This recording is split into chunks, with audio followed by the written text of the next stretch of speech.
जो व्यक्ति ईश्वर की ओर पीठ करता है वह संसार की ओर मुख करता है और संसार का स्वभाव ही अनित्य, क्षणभंगुर और छलपूर्ण है। इसीलिए हमारे संतों ने इस संसार को दुखालय कहा है। जैसे आप धन के पीछे भागते हो, आज धन है कल नहीं, आज शरीर स्वस्थ है कल रोग आ सकता है, आज सब आपकी प्रशंसा कर रहे हैं कल आपकी निंदा भी हो सकती है। जो भी इस माया पर टिकेगा वह अंत में टूटेगा। केवल ईश्वर ही शाश्वत है, उनसे जुड़कर ही हम स्थायी सुख पा सकते हैं, क्योंकि ईश्वर ने इस पूरे ब्रह्मांड को बनाया है और जो पूरे ब्रह्मांड को रचयिता है, यदि हम उसी को भूल जाते हैं तो हमें स्वप्न में भी सुख नहीं मिल सकता। हम महंगे इलाज करा सकते हैं, सुंदर घर बना सकते हैं, सफल करियर बना सकते हैं, पर क्या इससे मन की अशांति, अहंकार, डर, असंतोष, ईर्ष्या, विकार मिटते हैं? यदि हृदय में प्रभु का प्रेम, नाम, ध्यान और समर्पण नहीं है तो बाहर के करोड़ उपाय अंत में खाली ही रह जाते हैं। भगवान से जुड़ना आत्मा का कार्य है। आत्मा जब अपने स्रोत यानी कि परमात्मा से जुड़ती है तब ही वह शांति पाती है। जैसे नदी सागर में मिलकर शांत हो जाती है, वैसे ही आत्मा परमात्मा में मिलकर शांति पाती है।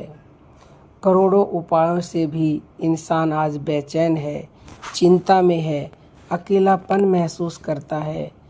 तो इसका कारण यही है कि वह मूल सुख स्रोत यानी कि भगवान से विमुख हो गया है, भगवान को वह भूल गया है। शास्त्रों और संतों की वाणी भी यही कहती है। भगवत गीता में लिखा हुआ है, शांति उसी को मिलती है जो भगवान को भोग करता, स्वामी और मित्र मानता है। तुलसीदास जी कहते हैं, बिनु हरि भजन न पावे वृंदा, जह तै जाई करे दसिंदा।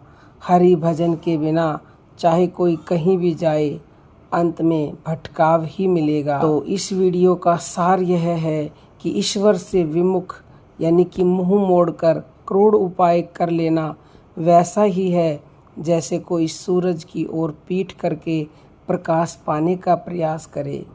जब तक हम भीतर से परमात्मा की ओर मुंह नहीं करते, जब तक हमारा जीवन नाम, भक्ति, सेवा और सत्य से नहीं जुड़ता, तब तक करोड़ों योजनाएं, लाखों साधन भी हमें केवल अस्थाई आराम देंगे, स्थायी सुख नहीं दे सकते।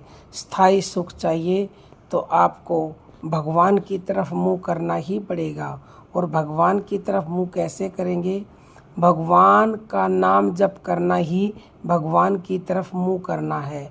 आपने भगवान का नाम जपना शुरू कर दिया तो आप भगवान की तरफ कदम बढ़ा रहे हो, और निरंतर करते रहे तो एक समय ऐसा आएगा भगवान के बिल्कुल करीब पहुंच जाओगे। और भगवान हमेशा बाहें खड़े रहते हैं, बाहें पसारे रहते हैं। जैसे माँ बच्चे का इंतज़ार करती है, बाहें पसारे रहती है, ऐसे ही भगवान भी अपने बच्चों का इंतज़ार करते हैं। हमने ही भगवान से मुख मोड़ रखा है, भगवान हमेशा तैयार हैं।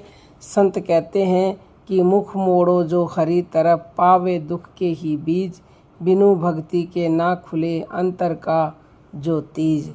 तो आपको भगवान की तरफ मुख कर लेना है और उसी से आपके सुख के दरवाजे खुलेंगे, उसी से आपके अंदर भक्ति जागृत होगी।